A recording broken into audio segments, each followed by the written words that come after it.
Ahora sí, a la orden, ¿cómo no? Ahí viene mi banquito, ahí viene mi banquito. Muchas gracias, muchas gracias. Y ya soy de la casa, yo también, bueno, ya me traen banquito y todo. Sí, adelante. Muy buenos días, secretaria ejecutiva Alicia Bárcenas Ibarra, de la Comisión Económica para América Latina y el Caribe y organismo dependiente de la ONU. Mi pregunta es si la CEPAL respalda la política social y económica del gobierno del presidente Andrés Manuel López Obrador, y si es así, ¿por qué lo respalda? Y si tendría algún consejo para esta administración, y si considera usted que los pueblos pobres deben volverse el motor central del desarrollo de los países. Muchas gracias por su pregunta. La CEPAL viene trabajando desde el 2010 en el tema de la igualdad. Nosotros postulamos que llegó la hora de la igualdad y postulamos también que es necesario igualar para crecer y crecer para igualar. Nosotros creemos que el gobierno de México está poniendo en práctica precisamente este postulado de igualar para crecer. Esto es dotar de mayores recursos, de mayores ingresos a las poblaciones más pobres y con ello estimular el consumo.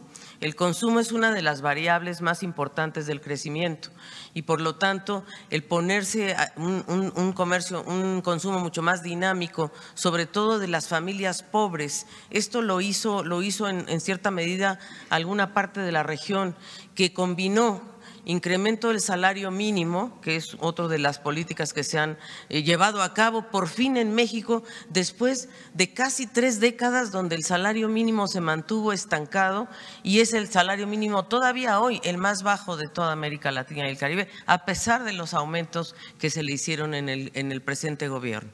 Entonces, desde luego estamos totalmente de acuerdo con la política de incrementar el salario mínimo, de incrementar los ingresos a los pueblos pobres, a los jóvenes. Nos parece fundamental rescatar a la juventud, porque si nosotros que estamos analizando el problema de Centroamérica y México, vemos que quiénes son los que están migrando, son los jóvenes entre 18 y 35 años, fundamentalmente hombres que no encuentran oportunidades laborales y cada vez más mujeres. Entonces, ¿dónde está la clave? En la búsqueda de empleo.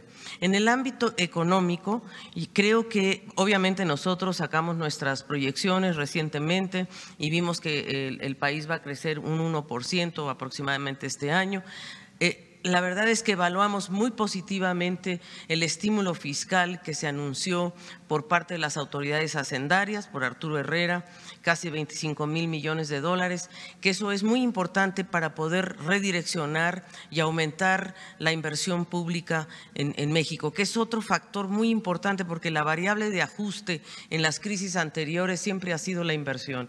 Y en este caso se está privilegiando también la inversión, y la inversión pública creo que es uno de los motores fundamentales del crecimiento. Así es de que si usted me pregunta en la parte social, empleo, en la parte, por supuesto, los 12 programas que ayer nos hizo favor la secretaria María Luisa Albores, presentó en la Mesa Nacional los 12 programas que se están llevando adelante, no solo por la Secretaría de Bienestar, sino también por las otras secretarías, la de Educación, en las becas a educación básica, a educación superior, en la educación media, Jóvenes Construyendo Futuro, el programa de la Secretaría del Trabajo, Sembrando Vida, que para nosotros ese programa es un programa en el cual pensamos que es fundamental proteger los recursos naturales o vamos a decir, los bosques originarios, ¿verdad?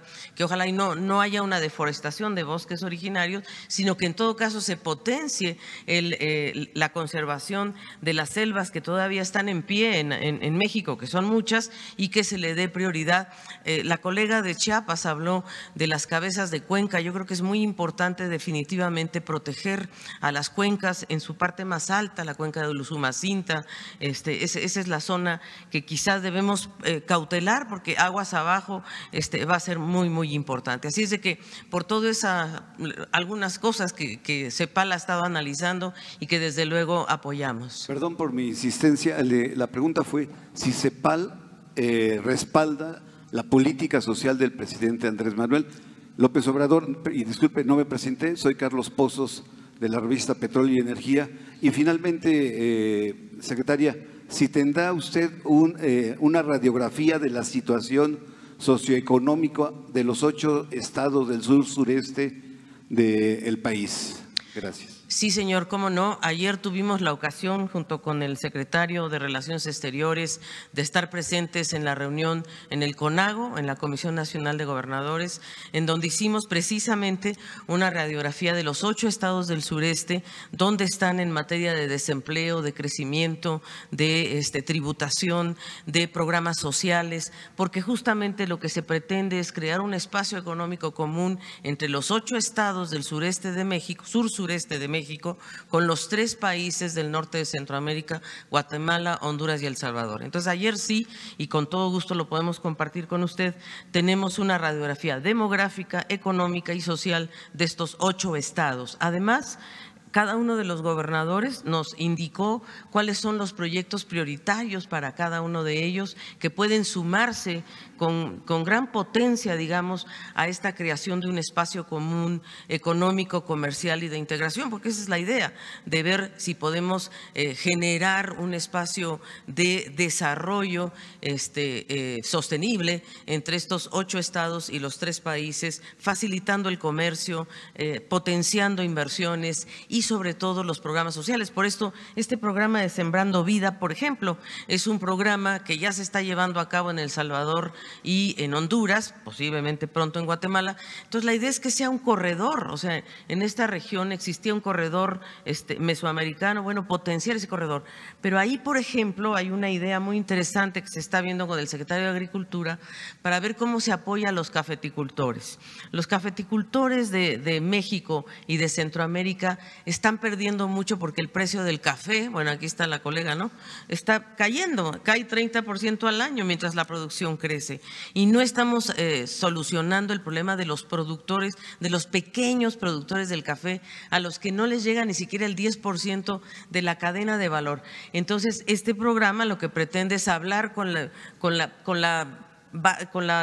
parte más alta de la cadena de valor del café, Illy, Starbucks, estas grandes empresas, para ver cómo puede realmente lograrse una mayor derrama y una mayor participación de los pequeños productores de café, y que la producción de café pueda integrarse a la selva, al uso de las selvas tradicional. Eso lo hacían los mayas usaban las selvas para producir cacao, por ejemplo. ¿Por qué no vamos a poder hacerlo con el café? Son algunos ejemplos, digo, me encantaría, pero sí tenemos esa radiografía y sí apoyamos los programas sociales del gobierno de López Obrador.